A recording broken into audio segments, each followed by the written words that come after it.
En ce 1er mai, une semaine tout juste après la réélection d'Emmanuel Macron, plusieurs dizaines de milliers de personnes ont défilé en France dans un climat politique tendu. À Paris, de nombreux accrochages ont opposé les forces de l'ordre à des groupes de jeunes habillés en noir.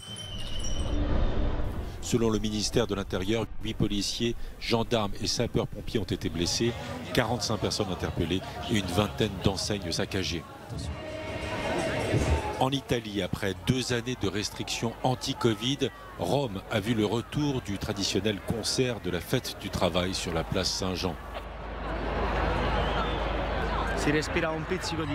On peut respirer un peu de liberté, de voir tous ces gens ici sans masque, qui rient et plaisantent, qui sont ensemble et ne pas penser une seconde au Covid, c'est livrant.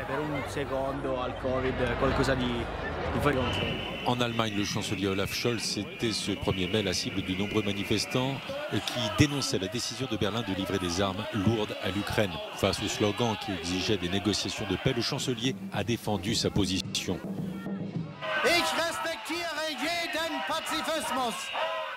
Je respecte tout pacifisme, je respecte toutes les attitudes, mais cela doit paraître cynique pour un citoyen ukrainien de s'entendre dire de se défendre contre l'agression de Poutine sans armes. C'est dépassé. À Madrid, environ 10 000 personnes sont descendues dans les rues de la capitale espagnole pour réclamer des augmentations de salaire et des mesures face à l'inflation. 1er mai particulièrement tendu à Istanbul où des dizaines de personnes ont été interpellées alors qu'elles tentaient de rejoindre la place Taksim, épicentre des grandes protestations anti-gouvernementales, aujourd'hui fermées au trafic et aux défilés. La fin du calvaire pour certains des civils bloqués dans l'usine d'Azovstal à Mariupol en Ukraine. Cette aciérie est la dernière poche de résistance ukrainienne dans la ville, contrôlée par l'armée russe. Menée par l'ONU et le Comité international de la Croix-Rouge et en coordination avec les autorités ukrainiennes et russes, l'opération a permis l'évacuation de 100 personnes.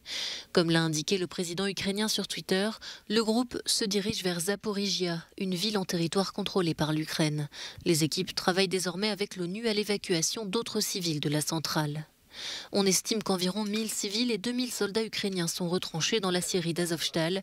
100 000 civils se trouveraient par ailleurs dans la ville de Mariupol, soumise à un blocus. Plus tôt dans la journée, la présidente de la Chambre des représentants des États-Unis, Nancy Pelosi, a rencontré Volodymyr Zelensky au cours d'une visite surprise à Kiev. Elle a rappelé le soutien sans faille de son pays à l'Ukraine dans la lutte contre l'invasion russe.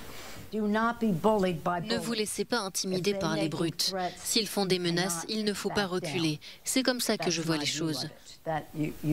Nous sommes là pour combattre et il ne faut pas plier face à une brute. Les Russes, pour leur part, ont célébré la fête des travailleurs en ce dimanche 1er mai, comme ici à Moscou.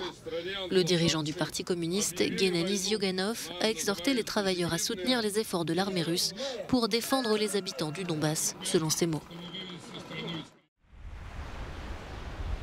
Un embargo total sur le pétrole russe. C'est ce que Volodymyr Zelensky a de nouveau demandé à la communauté internationale. L'Union européenne devrait annoncer de nouvelles sanctions la semaine prochaine contre tout l'écosystème pétrolier russe. Un embargo qui deviendrait alors la plus importante des sanctions prises jusqu'à présent contre la Russie. Nous attendons dans un avenir proche une décision sur les restrictions pétrolières contre la Russie. Nous insistons sur le fait qu'une bonne partie de ces sanctions permettrait d'éviter toute tentative de la Russie de contourner ces restrictions en vendant des mélanges pétroliers. Si une entreprise ou un État aide la Russie à vendre du pétrole, il doit également faire face à des sanctions. En attendant ce possible embargo, les autorités russes laissent entendre que de nouvelles sanctions pourraient être prises contre l'Occident. Sur son compte Telegram, le président de la Douma a proposé de confisquer les actifs commerciaux des États hostiles dans le pays. Selon lui, il est juste de répondre aux sanctions par des mesures miroirs. Il fait référence à la proposition des États-Unis de liquider les avoirs saisis auprès d'oligarques russes et de les transférer à l'Ukraine.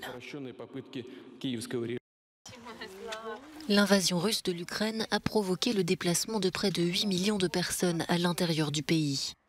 Réfugiée à Balabine, Natalia Borch et sa famille ont fui Bilmak, une ville du sud de l'Ukraine désormais contrôlée par les soldats russes. Natalia a vécu dans la terreur avant de pouvoir partir. Les soldats russes étaient toujours ivres, tirant en l'air au hasard, errant dans les rues et pointant des torches sur les fenêtres. Il y avait aussi des gens qui informaient les Russes sur qui participait aux opérations antiterroristes. Ces personnes devaient ensuite marcher dans la rue avec un sac sur la tête et elles étaient brutalement battues. Sergueï et Olesya Pochinok ont eux fui la ville de Tokmak, également prise par les forces russes. Ils ont dû partir sans se retourner, laissant leur vie derrière eux, mais ils ne regrettent pas une seule seconde. Nous savons que ce sera dur, mais nous sommes prêts à tout perdre pour rester ukrainiens et pour que les gens cessent de mourir dans cette guerre. C'est pourquoi nous avons fui, pour aider nos soldats, pour qu'ils libèrent notre ville et la rendent à l'Ukraine. En plus des 8 millions de déplacés internes, près de 5 millions d'Ukrainiens ont quitté leur pays. Comme Olesya, beaucoup espèrent pouvoir un jour rentrer dans une Ukraine libre. L'Irlande du Nord commence à réaliser que son destin pourrait bientôt être entre les mains des nationalistes républicains. Pour la première fois dans l'histoire de la province britannique, le Sinn Féin est en passe de remporter les élections. Le parti favorable à l'unification de l'île, celui-là même qui reste dans les mémoires de nombreux Irlandais associés à l'IRA, est le grand favori du scrutin législatif de jeudi prochain. Notre priorité est de faire fonctionner la politique et de montrer qu'un vrai changement est possible. Les derniers mois ont prouvé que lorsque les députés coopèrent au-delà des lignes partisanes, il est tout à fait possible d'obtenir peu à peu de véritables changements qui peuvent faire la différence dans la vie des gens.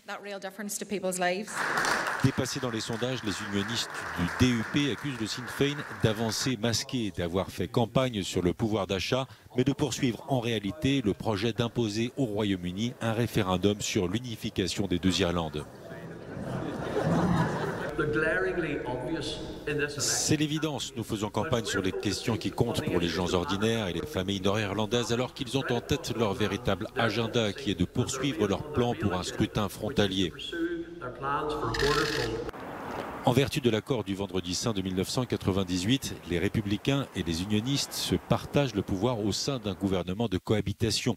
Un Premier ministre et un vice-premier ministre de chacun des deux camps. L'équilibre pourrait cette fois se briser. Le DUP refuse pour l'instant de s'engager à rejoindre le gouvernement si les dispositions post-Brexit de contrôle douanier ne sont pas modifiées.